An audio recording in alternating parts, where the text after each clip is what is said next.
Backgammon is a very terrible addiction. Once you start playing, you can never stop, and I assume it's the same for you, considering you are watching my videos. So, in today's third episode of this series, I'm playing the first 3 moves of a game for both sides, analyzing them by myself and with the help of the computer. And the goal is to not make an error in the first 3 moves. So, let's get going!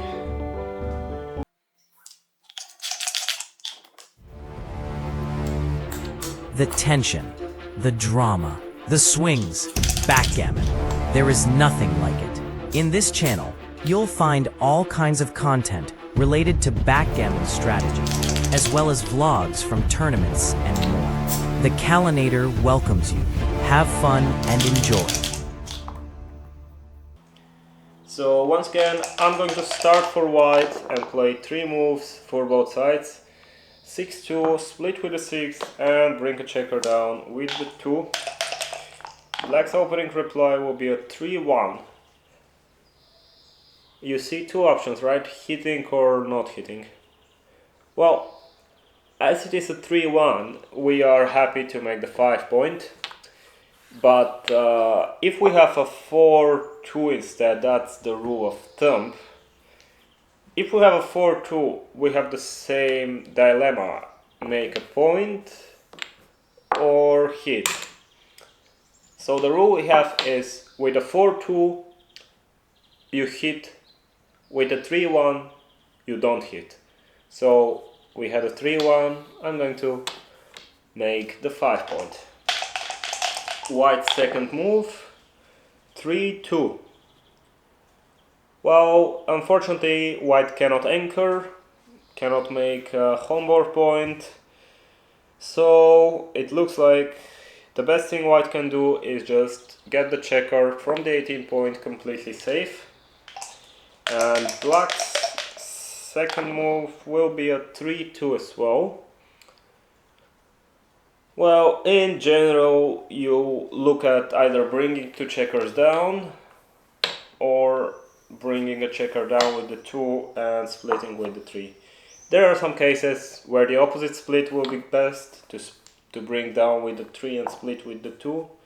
But this is mostly when the opponent has a builder on the 9 point, on the 10 point, sorry, and does not have one on the 9 point. So in this case, black doesn't have a lot of attack, only with 6-8 checkers in a zone, which means that there is not so much incentive for bringing 2 checkers down. So they will split with the 3 and bring down with the 2. As to white's third move of the game, 4-2 is very easy, make the point on head. There's no way you can get that wrong. And for black's third move, a 3-6. 3 is forced to enter. Now we should think. Do we want to run? Well, I'm not sure about this one. Sometimes you're happy to get out with this checker, but okay, I don't know the race exactly, but it seems like black is down. So black is probably hoping to stay back and get an anchor and play an anchor game. So instead, maybe just bringing the checker in with the 6 will be best. Although it removes a builder for the bar point, but it brings one for the 4 and 3 points, so that should be okay, I believe, and that's my move. And with this, that's the end of the first game.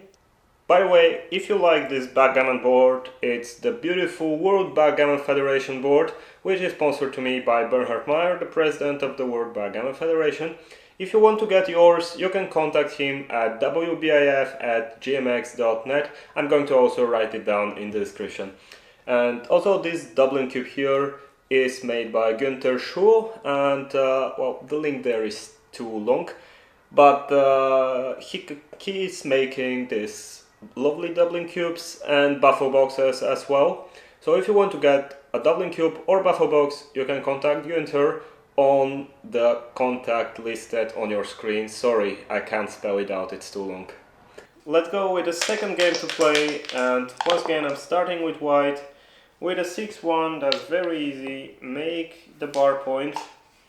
Now black will reply with a 6-2 against a bar point made for your opponent with a 6-2, 6-3, 6-4. You run. That's very easy. So you just run all the way and see how far you might make it. White is not favored to hit, but let's see what they roll. 6-5. That's an interesting one.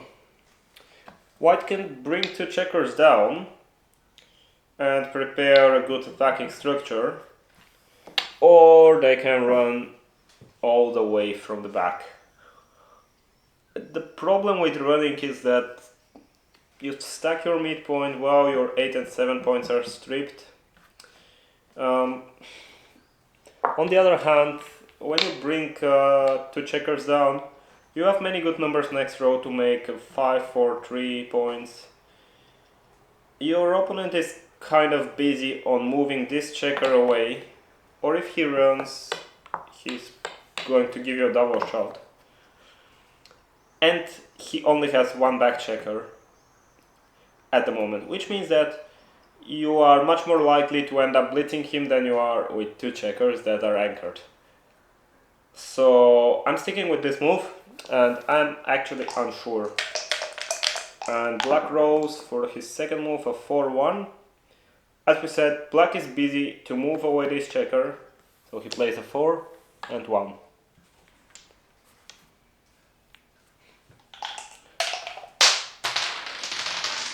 That's one dice too little. Let's go and get it.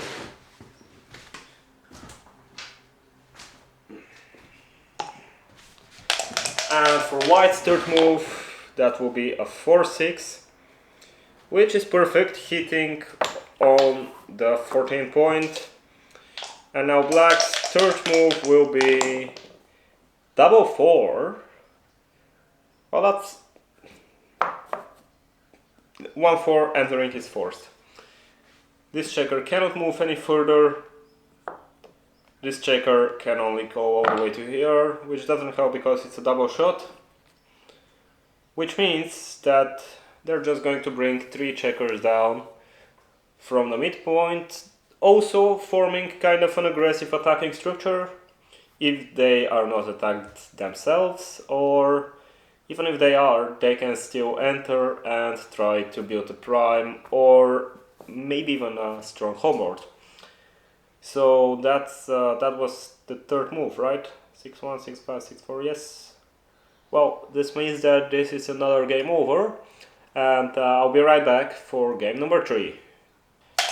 For a start with game number 3, we have a 3-2 to start with for white.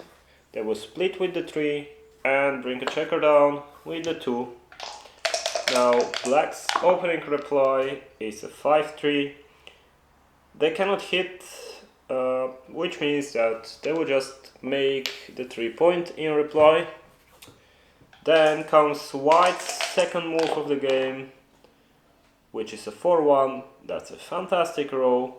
White is happy to anchor and basically be sure that they have the upper hand in the game for the next few rows, possibly. Now, what you might notice is that white could also have made the bar point, but there's no way you prefer the bar point over your opponent's golden point. And if you had a checker here, so you would have had an option to make your 5 point instead, then it would be more tricky. I can't even say on the spot. But for this you should probably talk to Mark Olsen, who recently, or wait, did he publish it already? Well, either he recently did publish a book, or he's publishing it soon on whether to make the 5 point or the 20 point. That's out of my knowledge for the moment at least.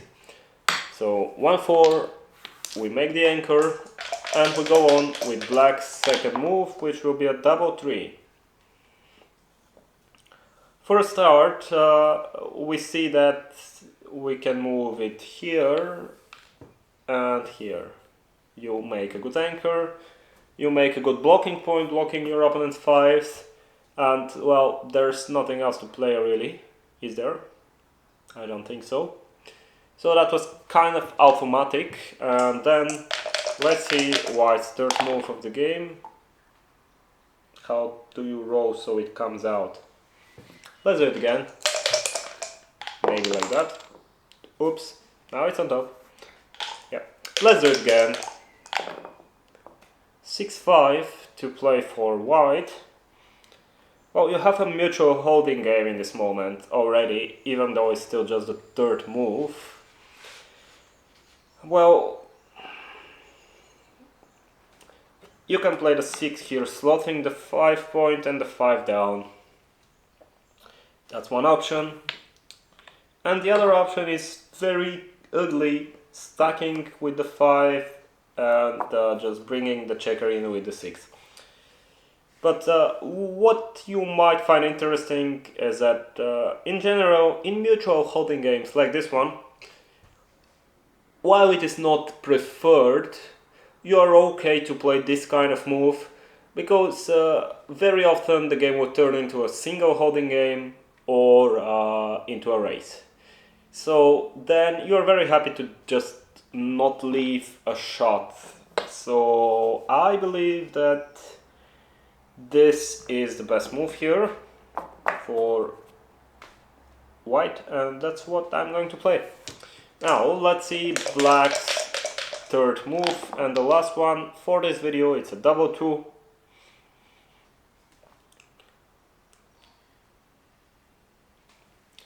As we said, we don't like leaving a shot, which means that we're going to move all 3 of these checkers and play this one with the 2. Wait, why remove the midpoint, you might ask?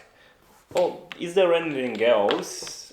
You could make the 2 point, but this is not fantastic. You need to move this out somehow. And while it's not beautiful to remove the midpoint, in this case it helps make blocking 6 there. And as we said, we don't want to leave shots, so then this will be the third. And after you have played these, you are only left with the one slotting the 4 point. I'm pretty confident this is right, but maybe there's a 3% chance this is not right. Although, well, what else really? Anyway, this was it for today's video, and I'm very happy if you enjoyed it. And if you like traveling, remember to subscribe to my alternate travel channel, where very soon I'm going to post my attempt to break the world record for most countries visited in 24 hours by only public transportation. I'm the Kalinator. I wish you a wonderful day wherever you are, and I'll see you next time.